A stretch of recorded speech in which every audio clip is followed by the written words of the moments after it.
Thank you everyone for joining us. My name is Michael Gallant. I'm a Senior Research and Outreach Associate at the Center for Economic and Policy Research. And I'm really thrilled to have you all here for what I think is an urgently needed discussion on a topic that is quite shockingly overlooked. Economic sanctions are one of the go-to tools of US foreign policy. Over the past 2 decades, the number of US imposed sanctions has grown nearly tenfold. Today, 1/3 of all countries and over 60% of low-income countries face US sanctions in some form.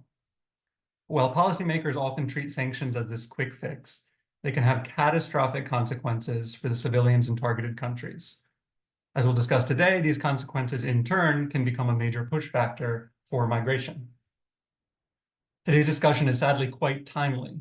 In just the first weeks of the administration, President Trump and Secretary Rubio have made clear that sanctions will play a major role in their foreign policy, reversing even the minor steps taken by Biden to ease restrictions on Cuba, and just last week, announcing the revocation of Chevron's license to operate in Venezuela.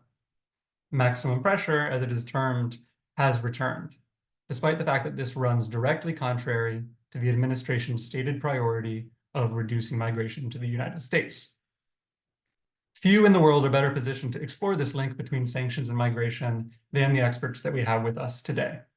Jerg Gutmann of the University of Hamburg, Francisco Rodriguez of the University of Denver and CEPR, Denise Delgado of Georgetown and American Universities, and our very own Mark Weisbrot of CEPR.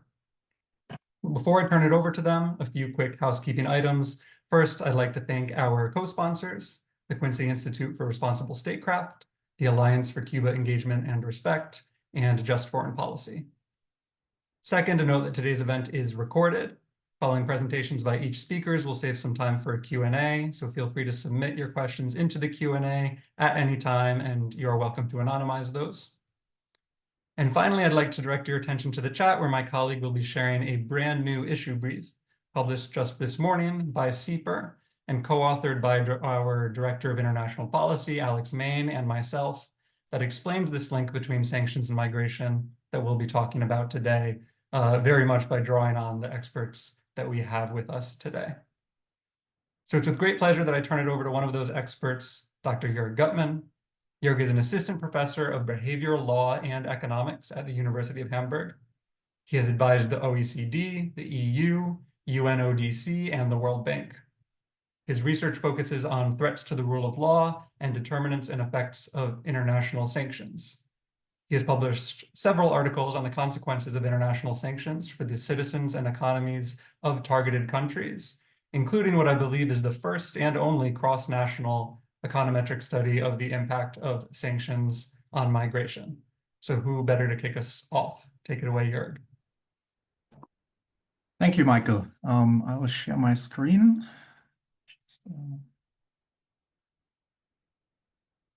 Seconds. Hope you can see this.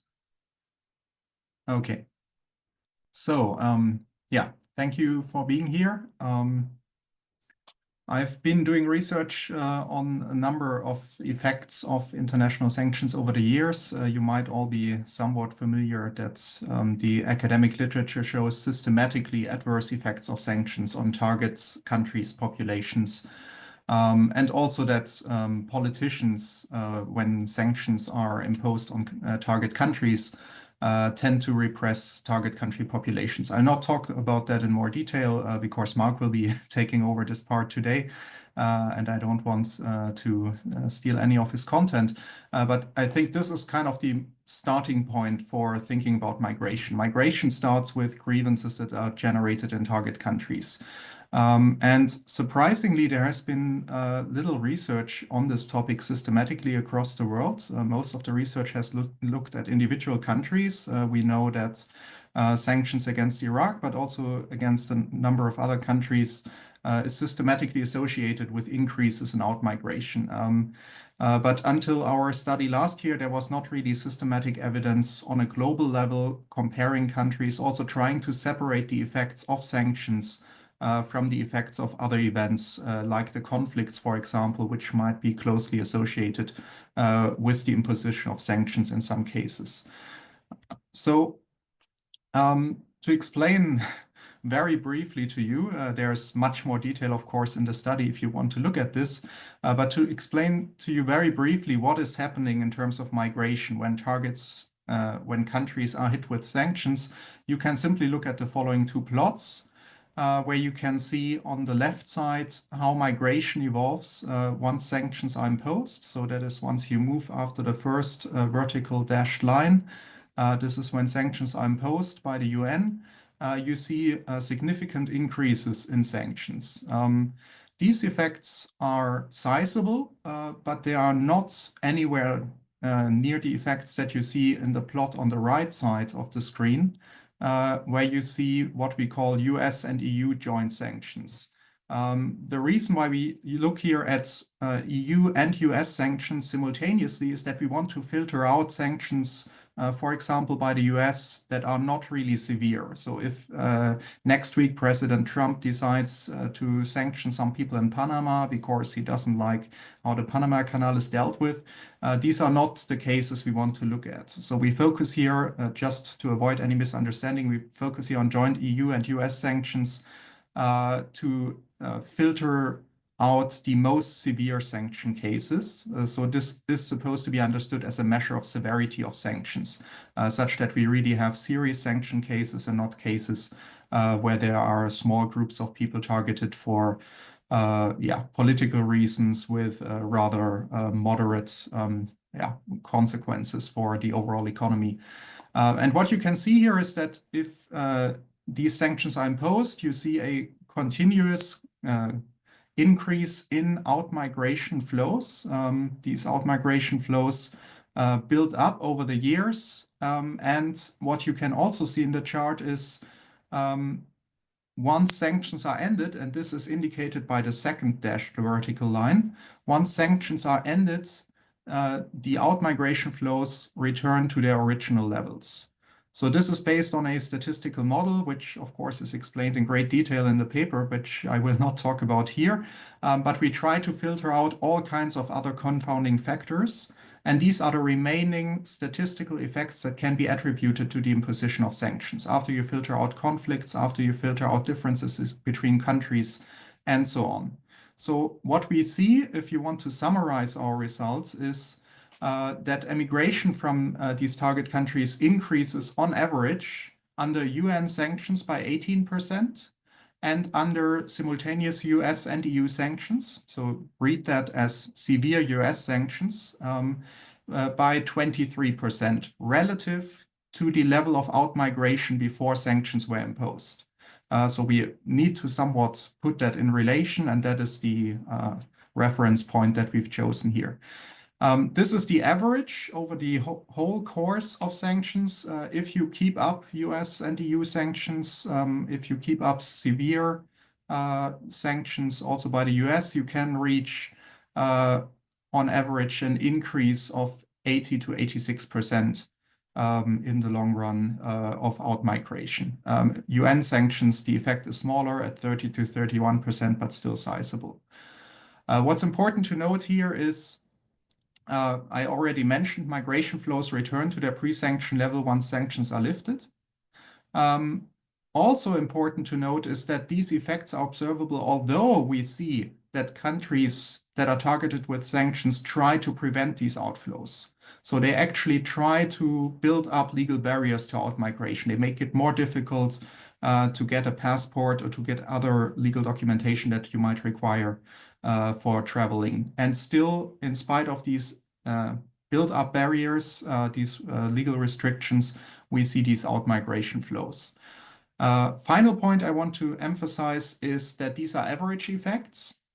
And we looked at differences across countries that are targeted with sanctions. And one thing that we expected and that we find borne out in the data is that there is one important factor that determines how big these effects are. And we find much more sizable effects in countries where political freedoms are restricted. This means in countries that are targeted by sanctions where political expression is free, where people can participate in the political process freely, voice their opinion, etc., we find relatively modest effects. So they will be below these average effects that I described. Whereas countries where you have severe restrictions on political freedoms, if they are targeted by sanctions, the effects are even much more severe than the ones I described so far. And I'll leave it at that. Thank you. Thank you so much, Jörg, for that excellent overview. 23% from US EU sanctions is really a shocking figure. We now turn it to Dr. Francisco Rodriguez. Francisco is the Rice Family Professor of the Practice of Public and International Affairs at the University of Denver's Joseph Corbel School of International Studies and is also a CEPR Senior Research Fellow. Rodriguez has previously held prominent positions in the public and private sectors, including Chief Economist of Venezuela's Congressional Budget Office, Head of Research at the UN Human Development Report Office, and Chief Economist at Bank of America. He is the author of more than 80 research articles and 4 books, and his forthcoming book, The Collapse of Venezuela, Scorched Earth Politics and Economic Decline 2012 to 2020, will be available on March 15th from the University of Notre Dame Press. Francisco, we've heard Jörg talk about this general case. What can you tell us about how this dynamic has played out in Venezuela specifically?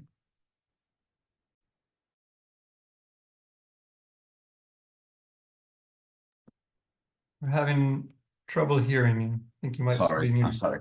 I'm sorry I was not unmuted. Hi, everybody. Thank you very much, Michael, for that introduction, and thanks to CEPR for organizing this event, and to all of those joining me in the panel. So I'm going to share my screen also, and I have some slides that I wanted to show you about the Venezuelan case.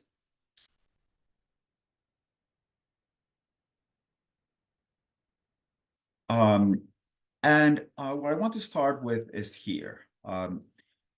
This is a plot of Venezuela's per capita income for the period roughly spanning from 1880 to 2020. So we're talking about roughly a century and a half to 2023. And what we see here is what happened over the last decade, particularly the 2012 to 2020 period, in historical perspective. And you see something remarkable here. I mean, something quite terrible for the Venezuelans who lived through it.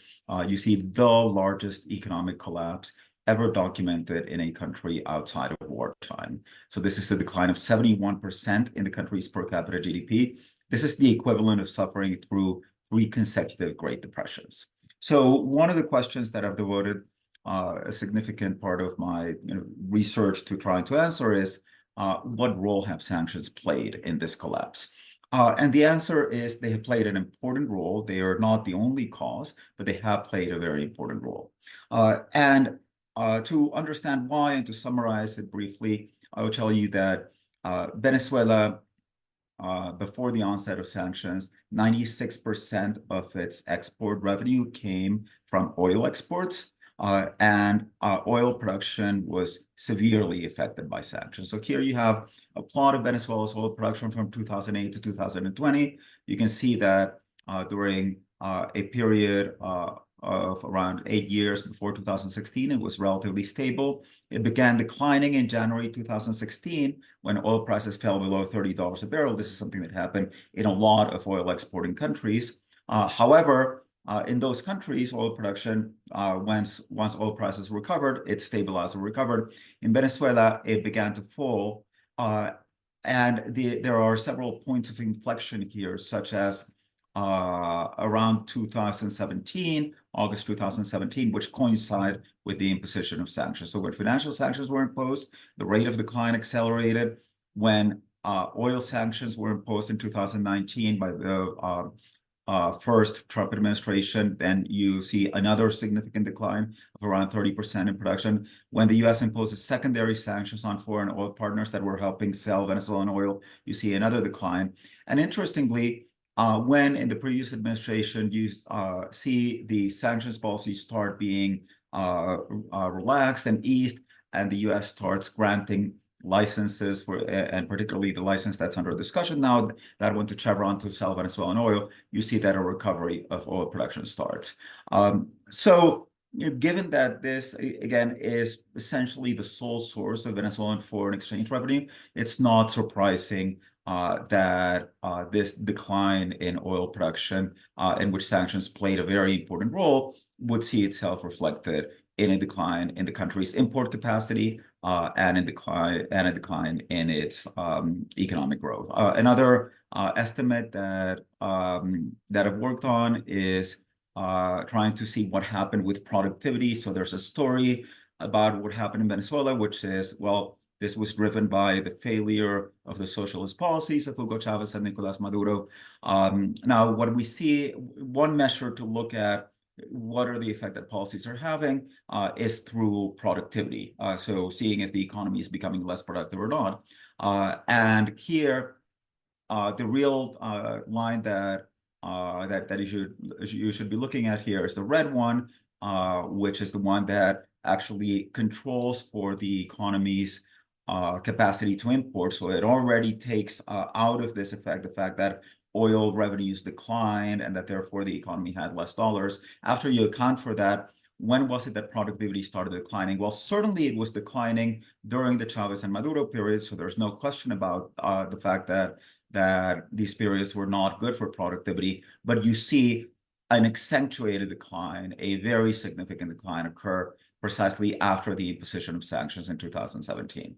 So a lot more of this story, and Michael already mentioned my book, The Collapse of Venezuela, which is available this month. But bottom line here is that I estimate that sanctions and other politically induced restrictions explain around 52% of Venezuela's contraction. So it's not that Venezuela would not have had a crisis. It would have had a crisis in the absence of sanctions, but it would have been a contraction of 34% of GDP, similar to what we've seen in other cases of policy-induced economic failures in Latin America and the Caribbean. But the reason that this became the largest economic crisis ever experienced in the history of the region and ever experienced in the world outside of wartime is something that can be traced to sanctions. Now, how does this relate to emigration? Well, here's a plot where you see the decline in Venezuelan GDP per capita. And you see, as I told you, that it had been concentrated between 2012 and 2020, and you see the increase in emigration flows that follows this decline. And particularly when it becomes, it's not at the beginning of the decline, but when it becomes a really accentuated decline in which living standards were falling by much more than what they do in normal crises, then you do see people start to leave in very large numbers. The other thing that's interesting is that now, there are differences in what different data series say here. So there's, and I don't have time to discuss these different data series, but by and large, all of them coincide that by 2024, migration had already returned to pretty much pre-crisis levels. In fact, according to the World Bank, but just according to the World Bank, there's now net positive return migration coming into Venezuela. And this happens after the Venezuelan economy began to recover over the past 4 years, in which the easing of sanctions and the Chevron license, as well as, it's not just Chevron, its licenses granted to other oil-producing companies, played an important role. So economic crisis is associated with emigration. Economic recovery is associated, after some lag, with these migration flows returning to their historical levels. So to conclude, in the paper where these graphs are taken from, and which I believe you have a link to it in the chat, we carry out different experiments to try to understand what would be the effect of changes in sanctions policy, drawn from an economic model that uses some of the patterns that you just saw in the data in order to project these forward. And what we estimate is that under the status quo policy, you would have seen around 800,000 migrants come out of Venezuela in the next 5 years. If we return to maximum pressure, which is what the administration appears to be doing, so what I think it might even publish today is not just removing the Chevron license, but also removing all other licenses, then that would mean around 200,000 more migrants.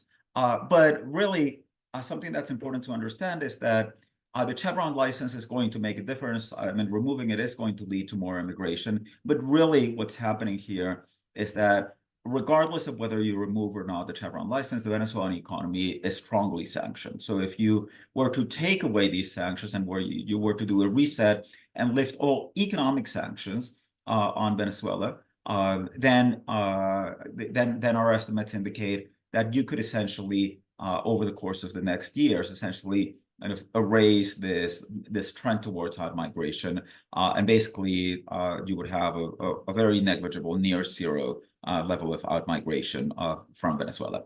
Okay, that's it on my side. Thank you so much, Francisco. It's really hard to overstate just how devastating the economic, humanitarian, and migration crisis in Venezuela has been. And you've made a very clear and compelling case that sanctions played a major role in those crises. We now turn to another case of a sanctions-fueled migration crisis, that of Cuba, with Dr. Denise Delgado. Denise is an expert on international migration, remittances, development, and Cuba. She is an adjunct professor at both Georgetown University's School of Foreign Service and American University's Sociology Department. Denise serves as a board member of the Association for the Study of the Cuban Economy, has worked as a consultant with the International Organization for Migration and the UNDP, and has held fellowships at the House of Representatives, Harvard University, and more.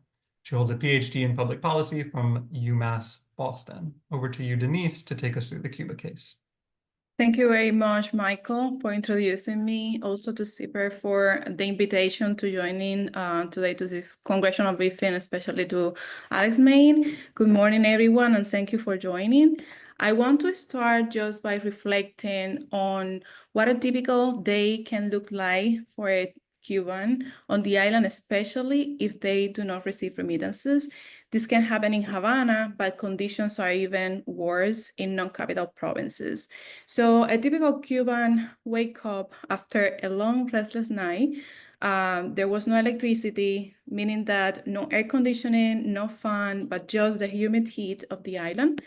And if you have a child, your first thought could be, what will I give them for breakfast? Then it's time to head out because you are going to work and public transportation is just overcrowded.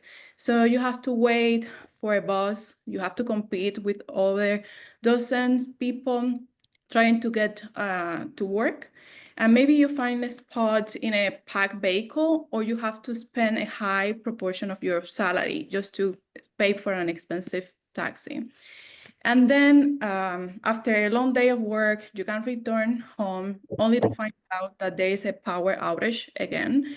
And cooking for you and your family may be something really challenging, whether there is a lack of electricity or lack of water access because of electricity as well, or gas, or because of food scarcity. So you sit down in the dark, exhausted, wondering what is not just about your dinner tonight, but also what is going to be tomorrow for you and your family. And that is how people start just contemplating the idea of migrating as an option. Cuba is facing this worsening of economic crisis in the most recent years. And based on some calculations, some recent calculations, there is a widespread of poverty. And about 45% of the Cuban population live now in poverty because food insecurity, medical shortages, in addition to these prolonged blackouts and the raising of migration. And yes, even though the embargo and the sanctions are not just the only cause, routine migration, it really aggravates the situation and it leads people to migrate.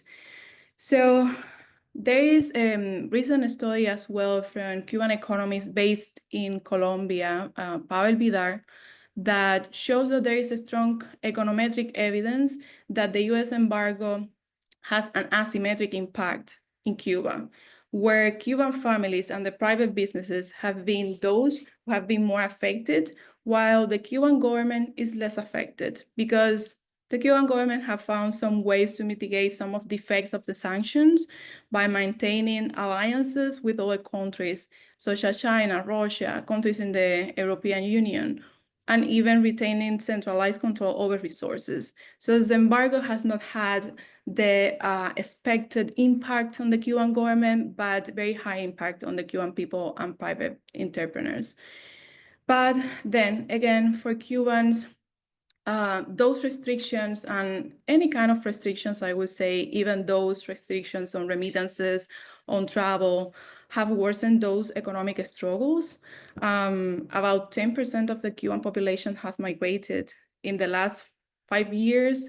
And just the United States is the main country of reception of Cubans. There is a huge Cuban diaspora in Florida. And since 2021, over 700,000 of Cubans have migrated to the United States alone, including both those trying to cross the border with the United States or those who have been authorized to travel to the United States through the humanitarian parole.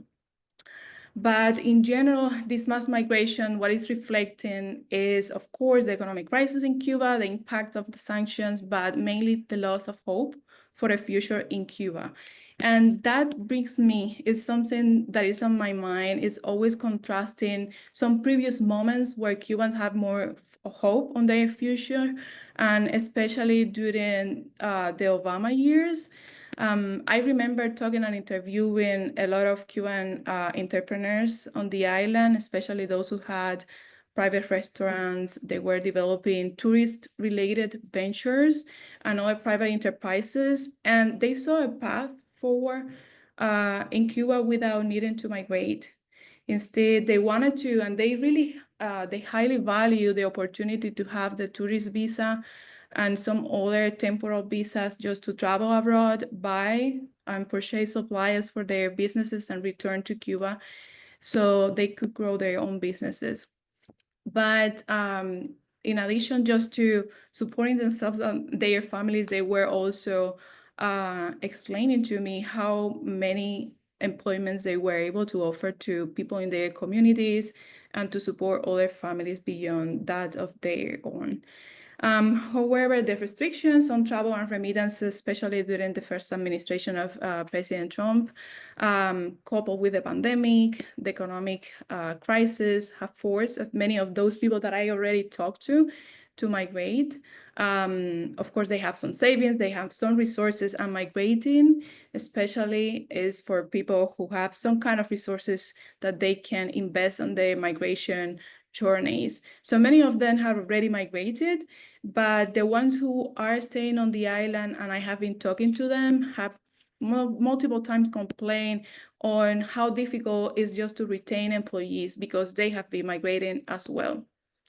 So I would say that any limits on remittances, even caps on the amounts, frequency, suspension of formal channels such as Western Union, which has happened before, it just leads to the Cuban families go through informal channels to get remittances, which is riskier, and they have to pay higher transaction costs for that. So just to wrap up this and thinking about what is the real impact of maintaining the embargo and sanctions on Cuba, and whether that, would justify the severe human costs that the sanctions impose, just think about there has had minimal effect on the Cuban government, severe impacts on the Cuban people, very negative effects on Cuban entrepreneurs who were trying to develop their own businesses independently from the government, as well as some US businesses who wanted and still they aim to invest on the Cuban island, and in general have raised concerns among Cuban American community about whether they will be able to send remittances to their family in the future, and how much would that cost for them as well. And just in the face of the most recent migration policies, the Cuban community has also expressed their worries about whether their relative migration or migratory status will still in place and allow them to stay in the United States. So I'm going to leave it there, but happy to discuss any of these points. Thanks so much, Denise. Yeah, I just want to pull out a figure that you stated, that 10% of the island's population left, and I think it was 2 years alone. It's really quite a figure, and I also appreciate that you we're able to zoom in from those statistics into what it's like daily life as a Cuban under this situation. I'm now pleased to turn it over to Dr. Mark Weisbrot. Mark is an economist, the co-founder and co-director of CEPR. He's the author of the book Failed: What the Experts Got Wrong About the Global Economy, and the co-author of Social Security: The Phony Crisis. Mark has researched and written extensively about the impact of economic sanctions, including as co-author with Jeff Sachs of Economic Sanctions as Collective Punishment, and, along with Francisco, a forthcoming study on sanctions and mortality. He received his PhD in economics from the University of Michigan. Mark, having looked at some specific cases, what can you tell us more generally about sanctions as a policy tool? Yes, thanks, Michael, and thanks everybody for the great presentations. And I think it's established here, and you mentioned the catastrophic consequences, and I want to focus a bit on that and what can be done to put an end to this.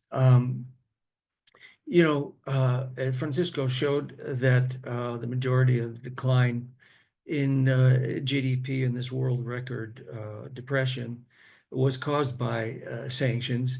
And I want to just add one small thing to that, because there still is, because of the coverage of this, where sanctions are not mentioned all that much in a lot of the discussion, it is often seen, and I think most readers of the press would see it as caused by Venezuelan policy. And, Francisco and I were part of a commission of the Union of South American Nations in 2016 that went down to Caracas and looked at the economy and discussed it with people, with ministers. It was headed by Ernesto Samper, who the former president of Colombia. And at that time, UNASUR had all the countries of South America were members.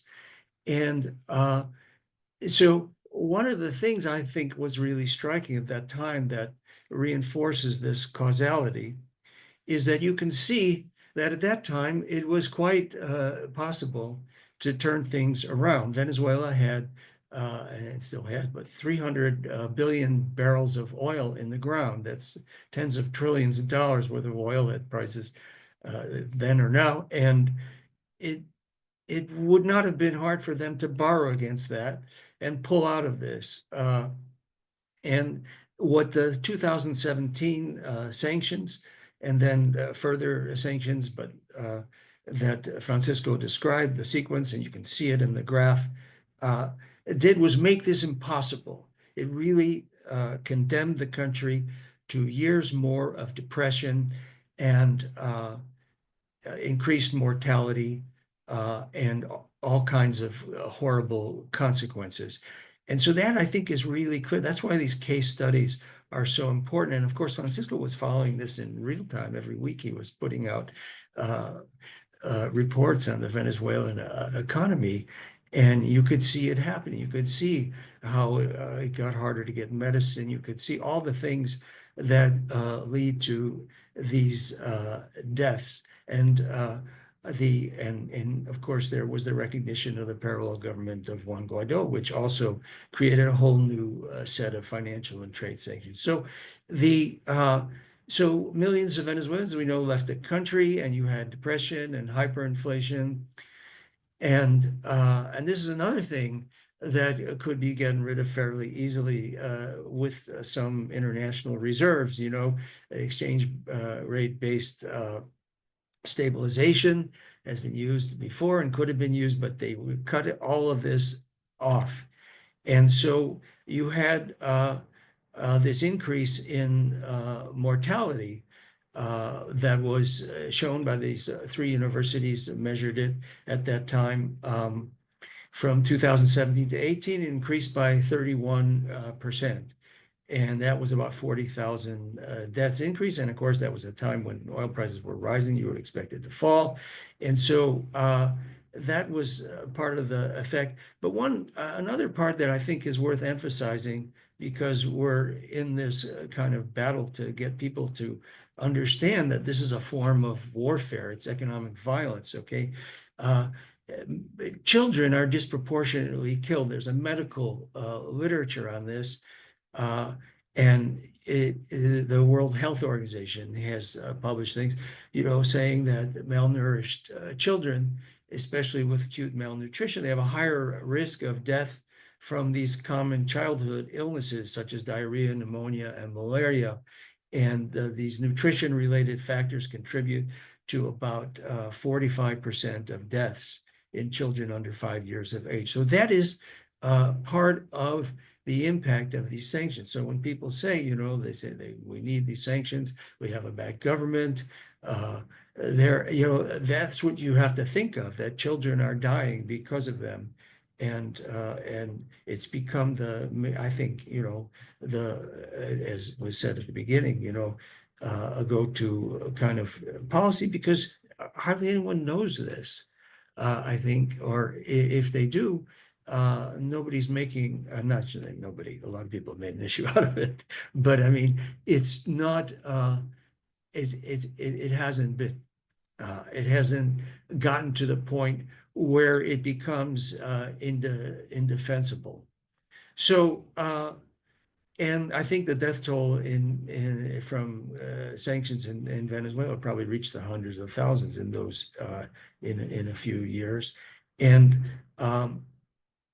that's why this particular case is so important. I mean, there's others too that were, obviously we can talk about, but I wanted to get through this, and first of all, to show some of again, I'm very conservative about saying what people's intentions are and what they're thinking, but you do have actual quotes where they say it out loud. And Pompeo was particularly important in 2019, where he was asked about, the situation in Venezuela. He was there and he said, the circle is tightening, the humanitarian crisis is increasing by the hour. I talked with our senior person on the ground there in Venezuela last night, and you can see the increasing pain and suffering that the Venezuelan people are suffering from. And he doesn't really see that. He's asking, he's answering the question, how are things going? And he reports this as something that looks like it's a goal. And it's similar in Human Rights Watch cited this for Iran, where he said things are much worse for the Iranian people with the US sanctions. We're convinced that will lead to the Iranian people to rise up and change the behavior of the regime. So people in Congress have made something out of this. Jim McGovern, he sent a letter to Biden asking to cancel the sanctions on Venezuela. And he said it also out loud, but from the other side. Economic pain is the means by which the sanctions are supposed to work. It's not the Venezuelan officials who suffer the cost, it's the Venezuelan people.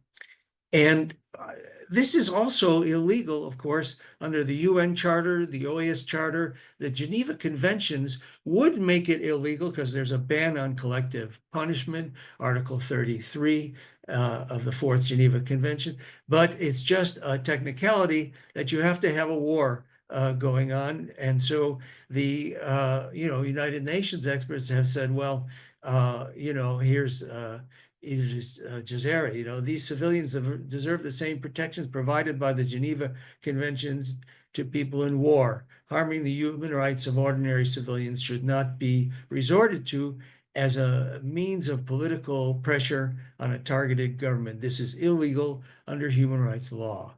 And so finally, one more thing about the legality, and that is that we have this Emergency Economic Powers Act, which was passed by Congress in the 1970s, of trying to put a brake on what the executive could do in terms of economic warfare. And so it requires the president to declare that a national emergency for us in the United States, and because of this foreign situation, it's presenting an unusual and extraordinary threat to the national security of the United States. And this is the executive order that our government is operating under right now. And I don't think you'll find any military analyst who would say that Venezuela poses any real security threat to the U.S. They have no strategic bombers, no aircraft carriers, no long-range missiles. They're not. So this is really violating U.S. law, and it's another example. And we're having a lot of these. We've had a lot of these in the 21st century. How our government's disregard for international law undermines the rule of law here at home. And I don't have to tell people here how much the rule of law is suffering right now. Thank you.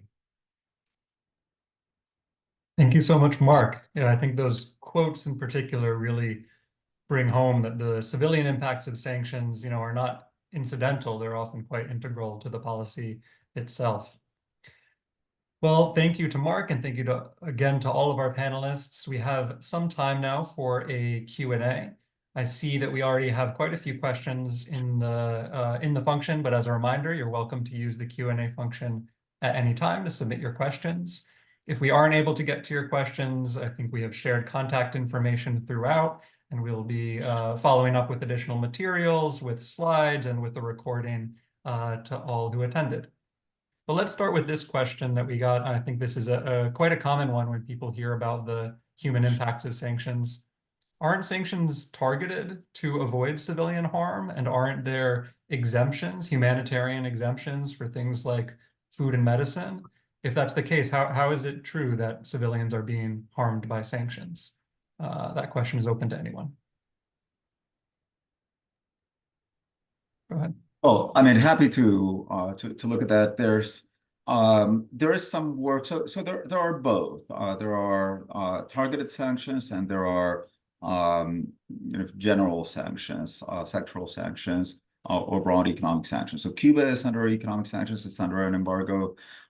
In the case of Venezuela, it's actually quite interesting because even though there's all of this talk about sanctions of the quote-unquote international community on Venezuela, the reality is that there's a stark difference between the way in which the U.S. approaches this and the way in which other countries approach this. For example, Europe has been very explicit about the fact that it is just imposing personal sanctions on persons associated with the Venezuelan government.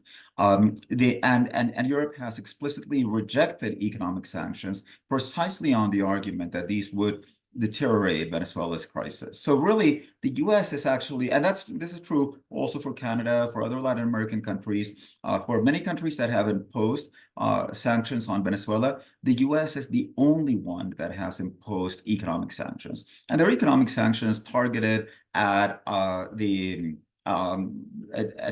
country's oil industry, which, as I said, is what generates more than 90% of foreign currency revenue. Now, that said, there's also a lot of research looking at this issue of whether are targeted sanctions that different from economic sanctions. And the reality is that even if you impose just targeted sanctions on regime officials, usually that has like this toxifying effect that nobody wants to do business with the government. So we saw this, for example, in the case of Syria, in which when there were attempts to raise money for earthquake relief, the financial institutions, even like GoFundMe, wouldn't have on their platforms the collection efforts to collect money for earthquake relief, not because it was explicitly prohibited, but just because they feel that they're very much at risk of themselves being sanctioned or fined by OFAC if the U.S.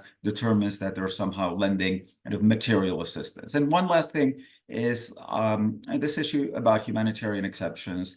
I mean, mostly this is just window dressing. I mean, the reality is that, I mean, if you take an economy like, and let's follow with the example of Venezuela, but this could be Iran or any other similar economy, and you target its main source of revenue, and you lead to a huge decline in its sources of revenue, And then you tell it, oh, but no, sanctions don't cover humanitarian goods because you can buy all the humanitarian goods that you want. Well, you're destroying its capacity to buy those goods. I mean, this is almost like firing somebody and then telling them, oh, don't worry that you don't have a job. I mean, you can still go out and buy whatever you want. Sure. How are you going to buy whatever you want if you don't have an income?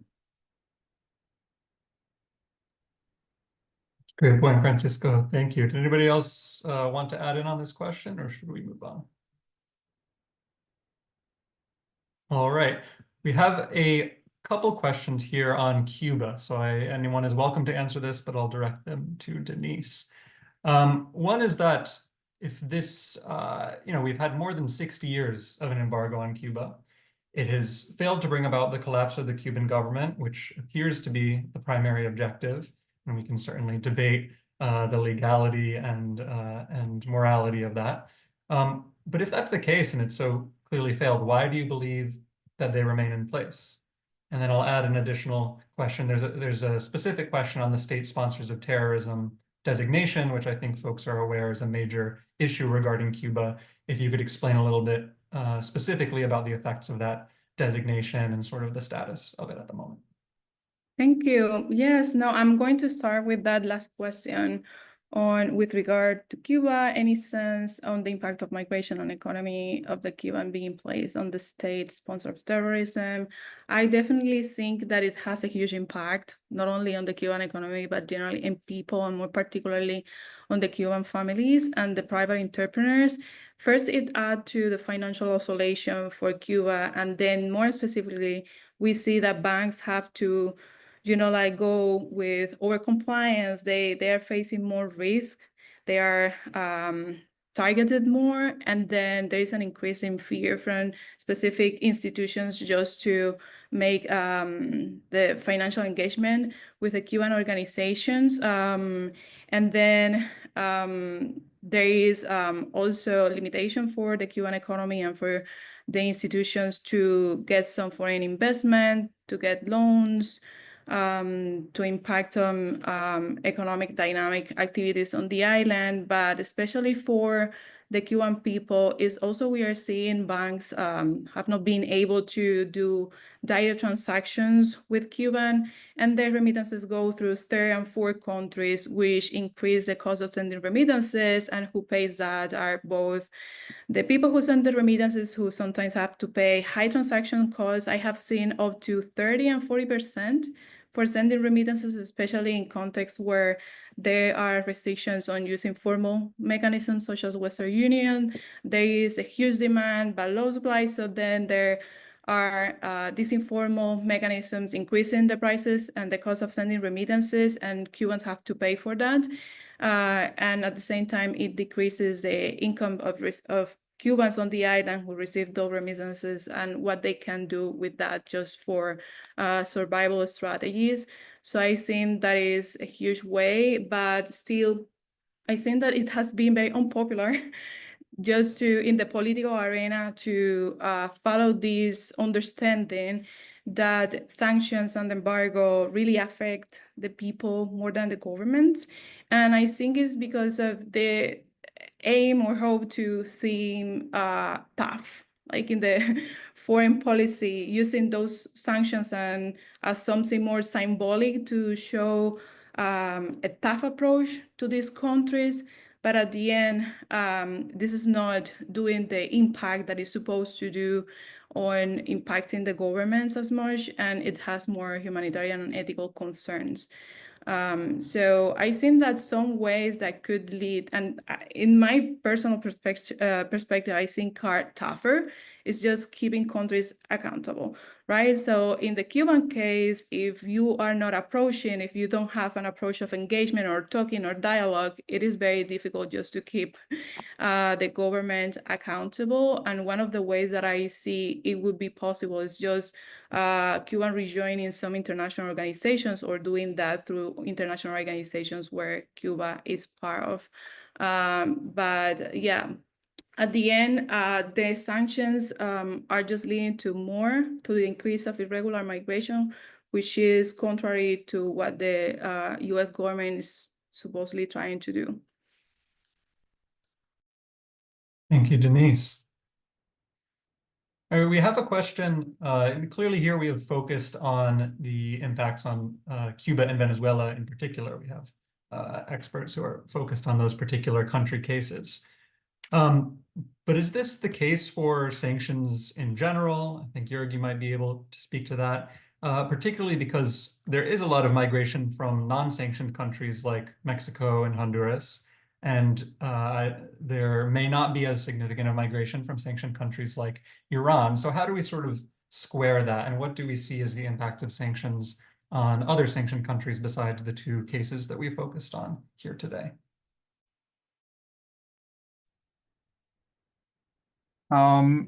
Yeah, so I'm not sure whether I fully understood the question. So we are still talking about the impact of sanctions on migration in general. Yeah, so it is pretty clear that also from different case studies, but also the quantitative evidence is pretty clear that we see this out-migration. Maybe I could also pick up, after Francisco's excellent answer, I didn't want to pile up on this because he answered this very elegantly. But regarding the targeted sanctions that have also been mentioned, this is something that we observe across different kind of outcomes of sanctions, but also for migration.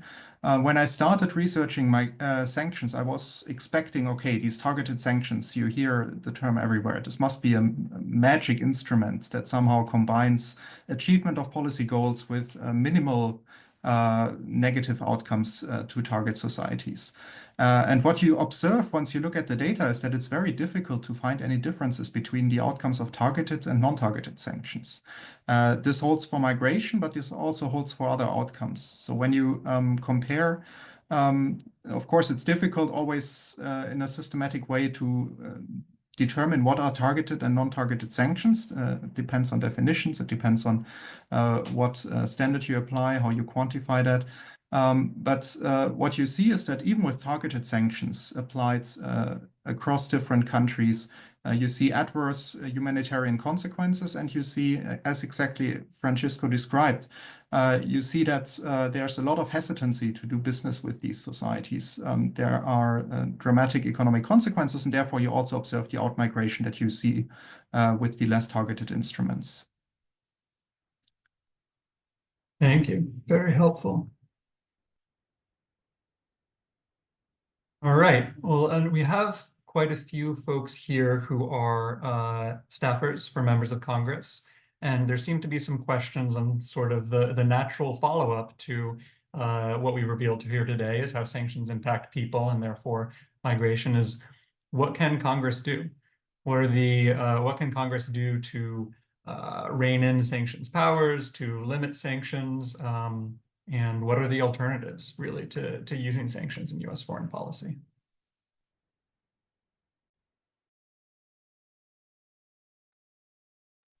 Well, let me say something quite simply, which is that sanctions are implemented by the executive branch in the United States under a delegation of powers that the executive has from Congress. And this occurs through several pieces of legislation, but particularly through the International Economic Emergency Powers Act. So it is the role of Congress to regulate international commerce. And the executive and it's actually quite interesting. It goes back to what Mark was saying. The legislation that allows the U.S. president to impose sanctions, it comes actually from the 1917 Trading with the Enemy Act, which was imposed during World War I. And the idea was to give the executive power the ability to intervene when there were particular actors that were aiding the country's enemies in a war. And then it was put together with the National Emergencies Act, and that's why all of these declarations of sanctions require the declaration of a national emergency, so that we have national emergencies with respect to Venezuela, but with respect to Sudan, with respect to Myanmar, with respect to a number of countries that really I mean, the whole idea of calling any of these situations national emergencies is pretty much absurd. So I think that there's a lot that Congress can do if there were the political willingness and the consensus to do it. But I think at one kind of basic level, what I also see is that we see sometimes a lot of vocal voices, even from Congress, in favor of sanctions. So, for example, in the case of the revocation of the Chevron license, we saw some legislators from Florida become really active in terms of trying to push for this license to be withdrawn. And even though Mark cited the example of Representative McGovern, and there are some other examples, and the voices pointing to these harmful effects, and also how these effects are ultimately contradictory. I mean, if you really want to do something about the migration crisis, then you definitely need to address the root causes of migration, as we've been discussing here. And that's contradictory with these policies of essentially trying to destroy the economies where the places where the people who are immigrating could gain their sustenance. So I think that in general, just more discussion at the level of Congress about these contradictions and more of a counterweight to these to the advocacy for sanction that arises out of catering to very specific diaspora groups, which are very mobilized, but maybe not that representative of the concerns of the majority of Americans. Thank you, Francisco. Mark? Yes, thanks. And I think that the problem is, and by the way, Michael has said this, we're not against immigration here when we talk about what happens when you starve people and force them to leave their homes. That we're against forcing people to leave their homes, and so just to make that, I'm sure people know that, but I just wanted to make that clear. But also, I really think the main reason that these sanctions have gone on as long as they have and increased so much over the past decade or more is because they really can get away with it. And when I say they, the people who are making these decisions, I don't mean members of Congress, because a lot of them really don't know what the sanctions are doing. But I think that's why, when you drop a bomb on an apartment building or a wedding party in Afghanistan, everybody can see what you did. And the sanctions we have to show people. And then we have to get people to act. And people are often reluctant to talk about how horrible this is. And it really is a crime, a huge crime. And because, it's been going on for a while. And when you stick your neck out like that, you can offend other members of Congress or whatever. But people will do it. I'll give just one example. The War Powers Resolution was passed in 2019. And that was, that was a bill that ordered the military to get out of its participation in the war in Yemen. And Trump did veto it, which is, his disregard for the law, the 1973 law and the Constitution. But it still had an impact. I mean, they stopped refueling the Saudi planes, and then there were other the UAE pulled out of the war, and so that was without it even becoming full law. And so there's a lot that Congress can do, and I think they will going forward. Thank you, Mark. It sounds like we have our marching orders. And if I might use moderator's prerogative as well to add a few points on the congressional front, I just want to note that last year there was the formation of the Congressional Caucus to address global migration. and the introduction of a migration stability resolution led by Representative Greg Casar. And both of those take a more roots causes approach to understanding migration and the way that US policy contributes to that migration, including on the sanctions front. All right, we're right on time, right about at the end of the time. But if there are any burning remaining questions, please don't hesitate to reach out. I believe we have shared contact information in the chat, and we'll be following up with all who attended with additional resources, slides, and the like.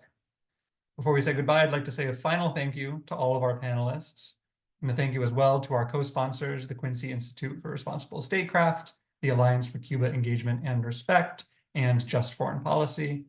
Another reminder that CEPR has a new issue brief out today that brings together a lot of the arguments that were made here in today's discussion. And there's also a condensed version for those of you who don't have much time to read through a full issue brief.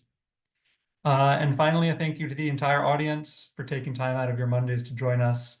We hope that this conversation has at the least sparked some critical questions about US sanctions policy, how this economic weapon is used, how it harms civilians around the world, and how those harms in turn fuel migration to the United States. Thanks for joining us.